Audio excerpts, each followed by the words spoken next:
10 दिसंबर 2022 को स्कूल का वार्षिक खेलोत्सव दिवस DAV public school thermal colony Panipat के प्रांगण में धूमधाम से मनाया गया। कार्यक्रम का शुभारंभ मशाल जलाकर किया गया। मशाल जो खिलाड़ियों में खेल के प्रति निरंतर सजग करते रहने की भावना का विकास करती है। समारोह में मुख्य अतिथि के रूप में विराजमान श्री पंकज नैन आईपीएस निदेशक खेल विभाग हरियाणा के द्वारा प्रेरणाप्रद भाषण दिया गया। डीएवी प्रबंध समिति के कोषाध्यक्ष एवं डीएवी पब्लिक स्कूल थर्मल के प्रबंधक श्री नानक चंद जी ने समारोह की अध्यक्षता की।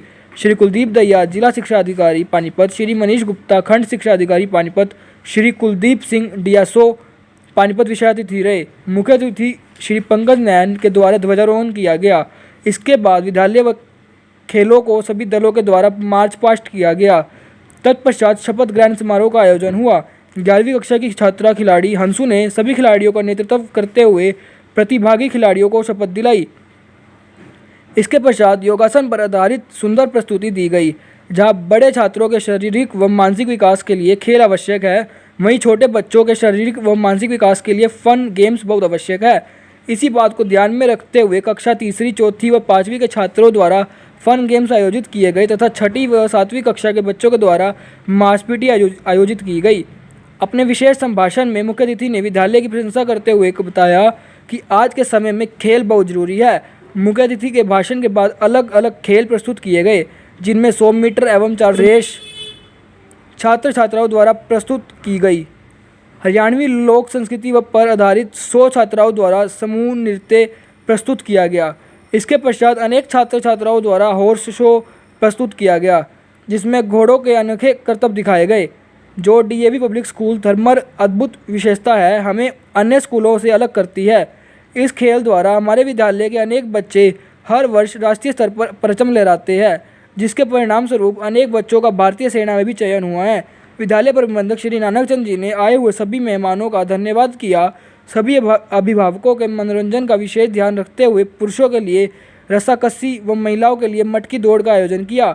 अंत में कक्षा 10वीं व 12वीं में 90% व उससे अधिक अंक प्राप्त करने वाले व खेलों में उपलब्धि हासिल करने वाले सभी मेधावी छात्र छात्राओं को विशेष पुरस्कार से सम्मानित किया गया। अंत में शांति पाठ के साथ कार्यक्रम का समापन किया गया।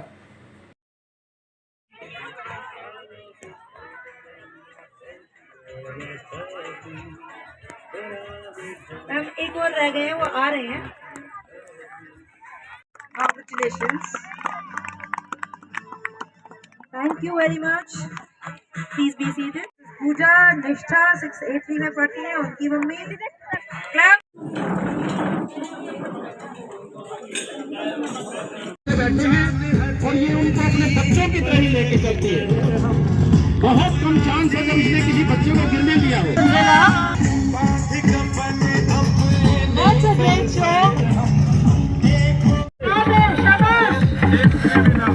एक मिनट।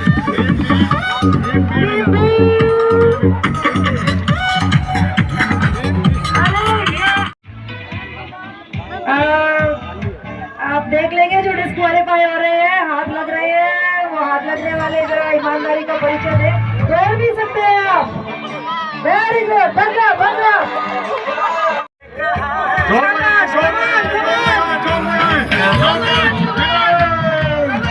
हमने कहा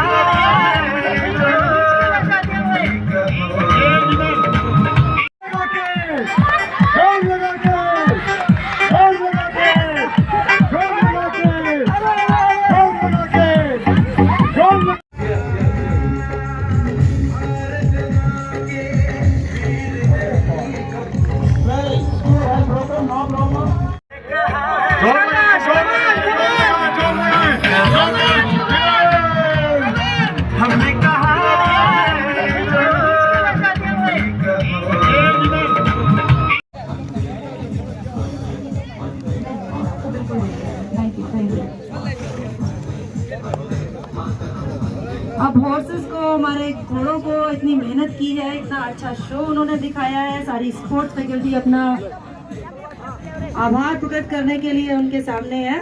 उन्हें थोड़ा गुड़ खिलाया जाएगा, क्योंकि राइडर जितना इम्पोर्टेंट है ना। आप देख लेंगे जो डिस्क्वालीफाई हो रहे हैं, हाथ लग रहे हैं, वो हाथ लगने वाले जरा ईमानदारी का परिचय दें। दौड़ भी भी सकते हैं आप। वेरी गुड, बंगा बंगा।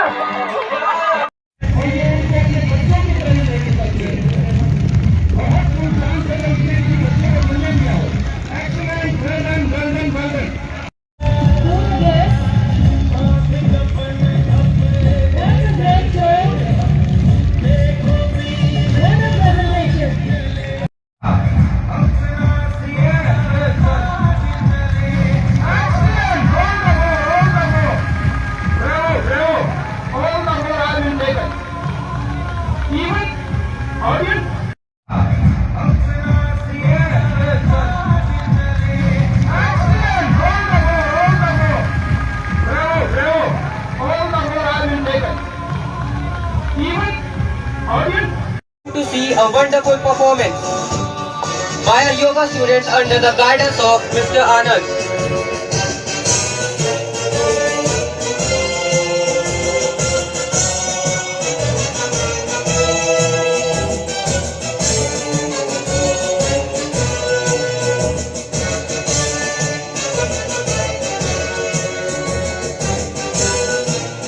Right?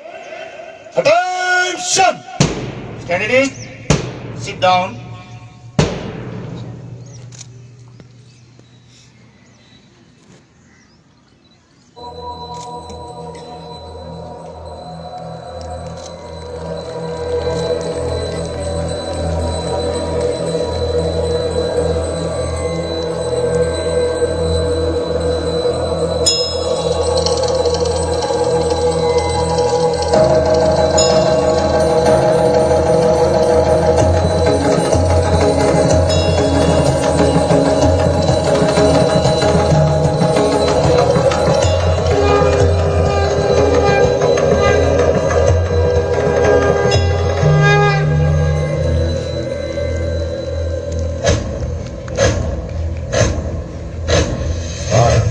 प्रचंड बोल मस्तकों के झुंड आज चंद्र की घड़ी की तुम गुहार दो।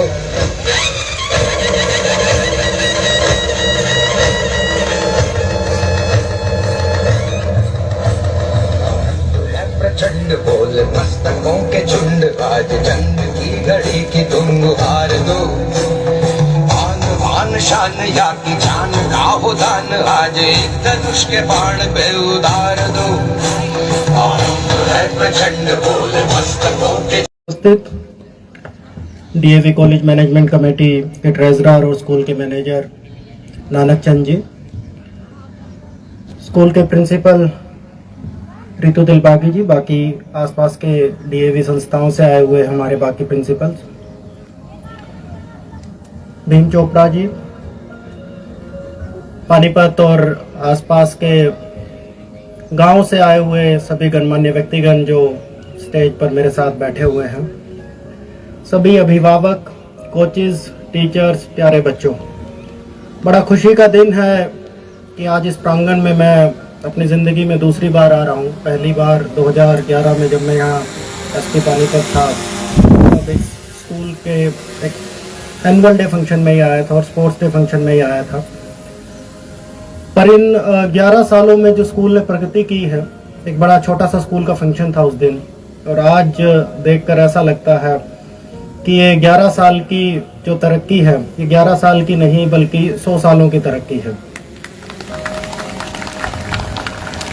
एक स्कूल में जब हम पढ़ते थे तो स्कूल का अच्छा या बुरा होना इस बात से मापा जाता था कि उस स्कूल में पढ़ाई कैसी है, और खेलों का तो कहीं नाम ही नहीं आता था। स्कूल का काम खेल या खेलों में बच्चों को आगे ले जाना होता ही नहीं था। खेल के लिए बच्चे कहीं अलग ही जाते थे, स्टेडियम्स में जाते थे या कहीं और जाते थे। थोड़े साल बाद कॉन्सेप्ट आया कि पढ़ाई के साथ साथ खेलों का भी होना जरूरी है, और खेल बच्चे के एक अच्छे भविष्य में उतना ही योगदान देते हैं जितना पढ़ाई देती है। और मैं ये कहूँगा कि आज का मॉडर्न कॉन्सेप्ट ये है कि खेल पढ़ाई से कहीं ज़्यादा योगदान बच्चे की पर्सनैलिटी में, बच्चे के डेवलपमेंट में, बच्चे के करियर में दे रहे हैं। एक अच्छा खिलाड़ी हमेशा ही अच्छा स्टूडेंट होगा, ये मैंने अपने पिछले कुछ साल के अनुभव से देखा है। तो जिस तरीके से ये स्कूल का प्रांगण आगे आने वाले हमारे खिलाड़ी तैयार कर रहा है, उसके लिए मैं पूरे स्कूल के स्टाफ को, यहाँ के कोचेज़ को, यहाँ के मैनेजमेंट को बधाई देता हूँ। एक बड़ी अच्छी सोच के साथ स्कूल आगे बढ़ा है और अगर हम विश्व में कहीं पर भी देखें तो कोई बहुत बड़ी बड़ी चीज़ों की ज़रूरत नहीं है एक्सेल होने के लिए। अमेरिका की कुछ एक यूनिवर्सिटीज़ ऐसी हैं जो ओलंपिक्स में बहुत सारे देशों से ज़्यादा मेडल लेकर आती हैं यूनिवर्सिटीज़। हम हमारे हरियाणा का एग्जाम्पल ले लें कि पूरे भारत के जितने इंटरनेशनल मेडल आते हैं, अकेला हरियाणा 2% पॉपुलेशन है, पर 1/3 से लेकर सारे इंटरनेशनल मेडल हमारे हरियाणा के बच्चों के आते हैं। और इस बार के ओलंपिक्स में तो आधे मेडल हमारे हरियाणा के बच्चों ने देश को ला कर दिए। तो ग्रोथ सेंटर छोटे छोटे ही होते हैं जो बड़ा रिजल्ट प्रोड्यूस करते हैं। आपके बगल में ही एक स्कूल है, प्रताप पब्लिक स्कूल। मैं एक हमारे द्रोणाचार्य अवार्डी है जिन्होंने वो स्कूल शुरू किया है। हर साल 100 से अधिक इंटरनेशनल मेडल उस अकेले स्कूल के बच्चों के आते हैं।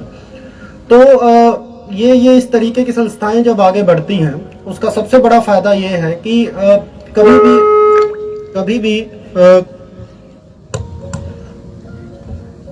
कोई भी चीज अकेले सरकारी एफर्ट से नहीं होती। सरकार का काम है कि कुछ सुविधाएं उपलब्ध करवाना, पर जब समाज की बाकी सभी ऑर्गेनाइजेशन मिल जाती है इस तरीके से, तो रिजल्ट कई गुना हो जाते हैं। अभी पीछे नेशनल गेम्स में हमारा रग्बी की एक टीम गई और रग्बी की टीम के हमारे जो कोच आए, उन्होंने कहा कि इस टीम नेशनल गेम में जाने से पहले उनके पास सिर्फ 25 बच्चे हैं जिनको वो ट्रेन कर रहे हैं पूरे हरियाणा में। और उन्होंने कहा कि नेशनल गेम्स में गोल्ड मेडल तो मेरी टीम का आएगा। उन 25 में से वो 12 बच्चों को वहां नेशनल गेम खिलवाने लेकर गए। और जब वो नेशनल गेम से पहले आए मेरे पास, तो उन्होंने कहा कि टीम की कोचिंग, टीम की पूरी मैनेजमेंट मेरी जिम्मेवारी है, मैं आपको मेडल एश्योर जरूर करता हूँ।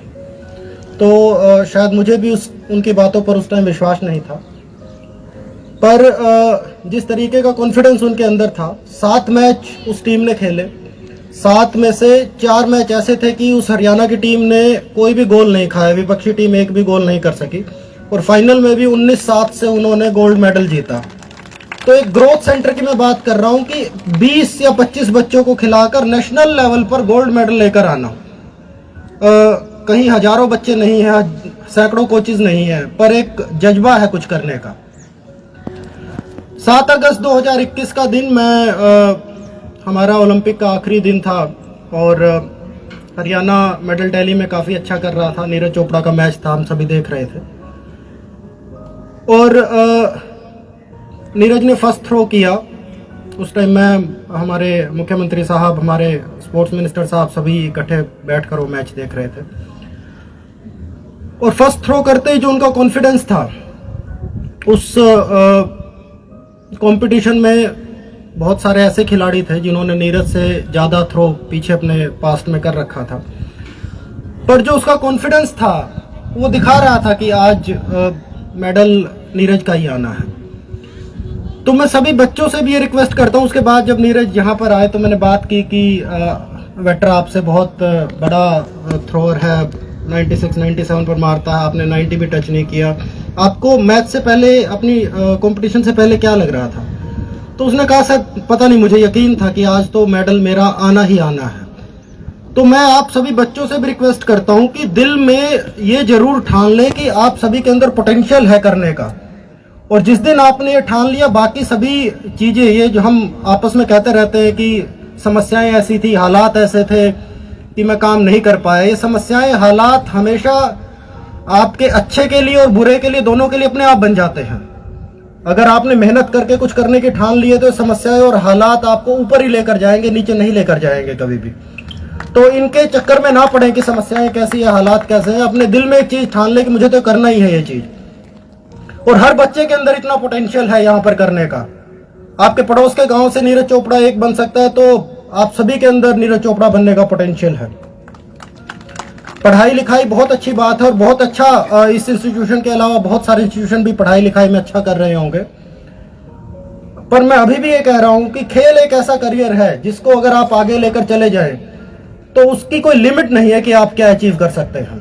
हर साल सैकड़ों आईएएस, सैकड़ों आईपीएस, हजारों डॉक्टर्स, इंजीनियर बन रहे हैं इस देश में। पर बात जब आती है ओलंपिक में मेडल लेकर आने की या देश के हीरो बनने की, तो वहीं बजरंग पूनिया, रवि दहिया, नीरज चोपड़ा, विनेश फोगाट, इन्हीं का नाम ही लिया जाएगा और हम सबको इन्हीं के नाम याद है और किसी का नाम याद नहीं है। तो मैं पुनः स्कूल की मैनेजमेंट को बधाई देता हूं कि जिस तरीके से उन्होंने एक ये मुहिम छेड़ी है, इसको ये आगे लेकर जाएं ताकि ये एक ना केवल नेशनल बल्कि इंटरनेशनल ग्रोथ सेंटर बने, यहाँ से हमारे खिलाड़ी आगे निकले। और समस्याएं, बाधाएं आती रहेगी। पेरेंट्स को भी मैं यही रिक्वेस्ट करता हूं कि बच्चे को रोके ना, उसके अंदर के पोटेंशियल को कभी ना रोके। वो पता ही नहीं आपके लिए क्या कर सकता है। एक अच्छा कोच, एक अच्छा पेरेंट, एक अच्छा टीचर, वो भी अपना पोटेंशियल समझे। अगर हम बच्चे से एक्सपेक्टेशन यही करते हैं कि उसने नेशनल तक गोल्ड लेकर आना है, उससे ये एक्सपेक्ट करेंगे कि 12वीं के बाद जेबीटी टीचर ही लगना है, तो वो बच्चा भी उतना ही अचीव करेगा। आप उसकी एक्सपेक्टेशन बढ़ाइए और उसके लिए आपको भी थोड़ा सा अपना बलिदान करना पड़ेगा। ये सबसे बड़ी बलिदान की मूर्ति हमारे भीम चोपड़ा जी बैठे हुए हैं। नीरज के लिए पूरी जिंदगी लगा दी इन्होंने, जहां जाते थे पीछे लगे रहते थे, पर एक ही टारगेट था कि बेटा करना तो इंटरनेशनल एरिना पर कुछ करना है, कम में कॉम्प्रोमाइज नहीं करना। और सभी कोचेस, सभी टीचर्स, सभी पेरेंट्स के अंदर इतना पोटेंशियल है कि वो अपने बच्चों को आगे लेकर जाएं। तो अंत में मैं यही बात कहूंगा कि टारगेट बड़ा रखें, उसको अचीव करने के लिए मेहनत के लिए जी जान लगा दें और उसके बाद कोई हालात, कोई चीजें आपको रोक नहीं सकती। अंत में दोबारा स्कूल के प्रिंसिपल को भी मैं एक बार बधाई देना चाहूँगा। वो जब मैं यहाँ पर आया तो 11 साल पहले की बात है, डीएवी पुलिस पब्लिक स्कूल हमने पुलिस लाइन में शुरू किया था। छोटा सा स्कूल था, 50-60 एडमिशन हुए थे। एडमिशन का टारगेट भी ये होता था कि 100 एडमिशन इस साल हो जाए तो बड़ी अचीवमेंट होगी। वहाँ से करियर शुरू करके शहर का सबसे बड़ा स्कूल उसको उन्होंने बनाया और अब जब से यहाँ पर आए हैं तब से इस स्कूल में भी जिस तरीके से अभूतपूर्व उन्होंने परिवर्तन किए हैं, मैं उनको भी बधाई देता हूँ। और अंत में आप सभी बच्चों को इस एनुअल स्पोर्ट्स डे पर बधाई, शुभकामनाएं। और मुझे आपने अपना एक हिस्सा बनाया आज इसका, उसके लिए आप सभी का धन्यवाद। जय हिंद।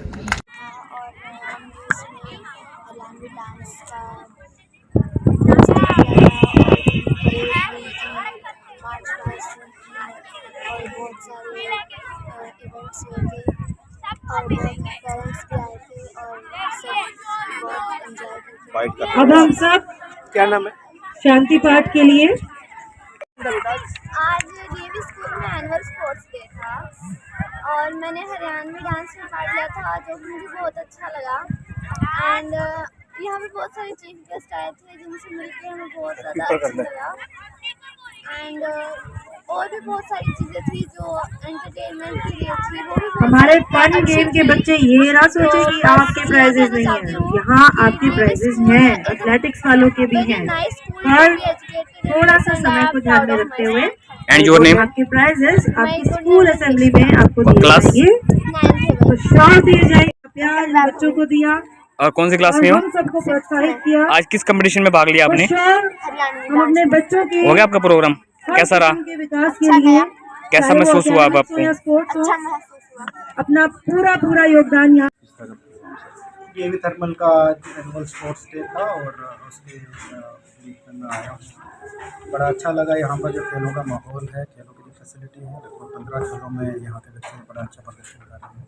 और इसी तरीके से जब हमारे स्कूल, हमारे यूनिवर्सिटीज़, हमारे इंस्टीट्यूशन सरकार के साथ साथ अपना एफर्ट लगाते हैं तो काफ़ी बेहतर परिणाम आते हैं। हरियाणा स्पोर्ट्स की दुनिया में बहुत आगे है और इस तरीके के स्कूलों के प्रदर्शन से या बाकी इंस्टीट्यूट के प्रदर्शन से हम इस अपने हरियाणा के प्रदर्शन को कई गुना आगे ले जा सकते हैं। सर, जो आज अभी तक गेम्स में पीछे रहे हैं उनके लिए क्या सजेशन?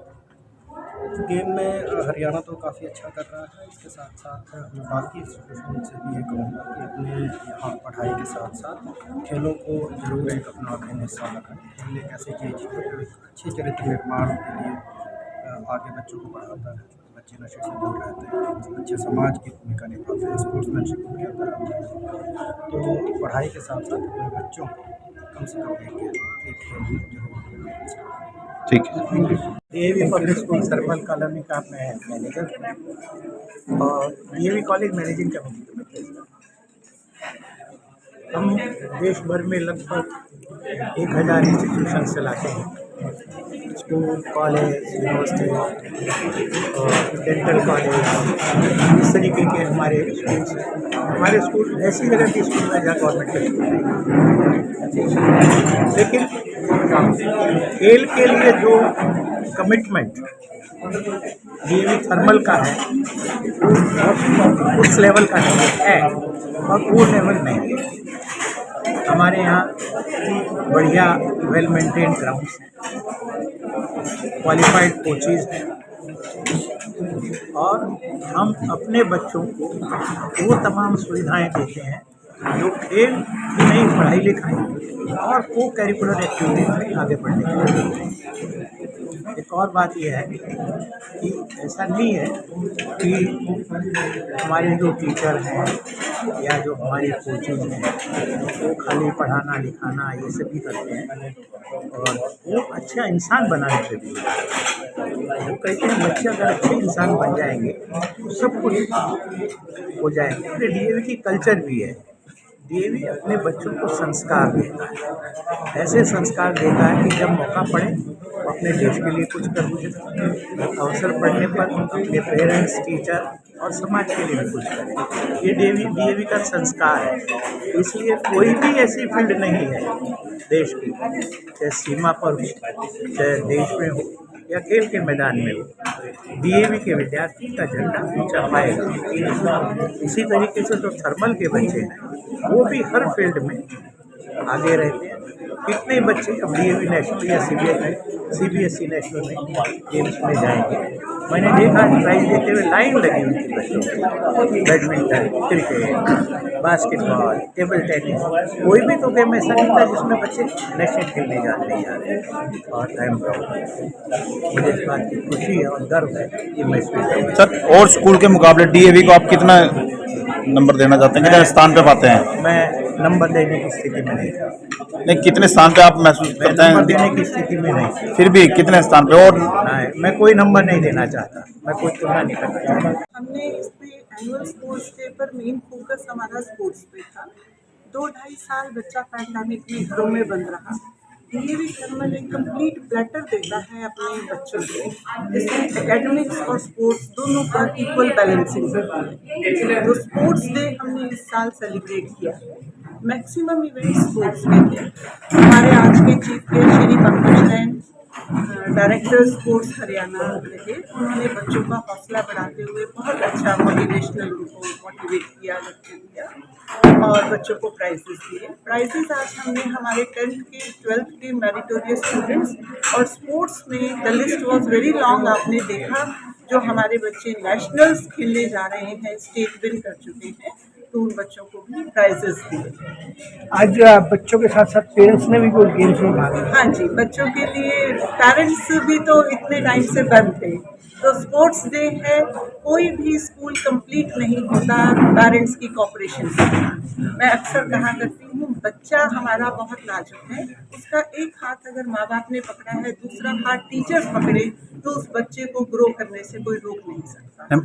तो जहाँ बच्चों के लिए गेम्स थी, छोटे बच्चों के लिए फन गेम्स थी, कॉम्पिटिशन्स थे, वहाँ हमने पेरेंट्स के लिए भी कॉम्पिटिशन्स रखे और पेरेंट्स का हौसला देखकर बहुत आनंद आया। किस प्रकार के कॉम्पिटिशन थे पेरेंट्स में? पेरेंट्स में हमने रस्साकशी इनिशियली फादर्स के लिए रखी थी, लेकिन मैंने देखा कि दादाजी भी रस्साकशी में इन्वॉल्व थे। प्रत्यक्ष हमारा बच्चा है 7th A1 में, उसके दादाजी रस्साकशी में थे। फिर हमने देखा फीमेल्स के लिए प्लान नहीं किया था हमने रस्साकशी का इवेंट, लेकिन फीमेल्स में भी आज स्पोर्ट्स डे का पूरा जोश था, तो फीमेल्स भी रस्साकशी में इन्वॉल्व हुई। फिर फीमेल्स के लिए मटका रेस थी, तो इट वाज एन अच्छा, हमें बहुत अच्छा दिन लगा।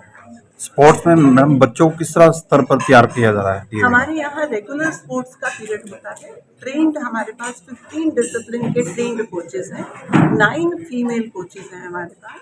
स्पोर्ट्स की डिफरेंट नर्सरीज हैं जो गवर्नमेंट से चलती हैं।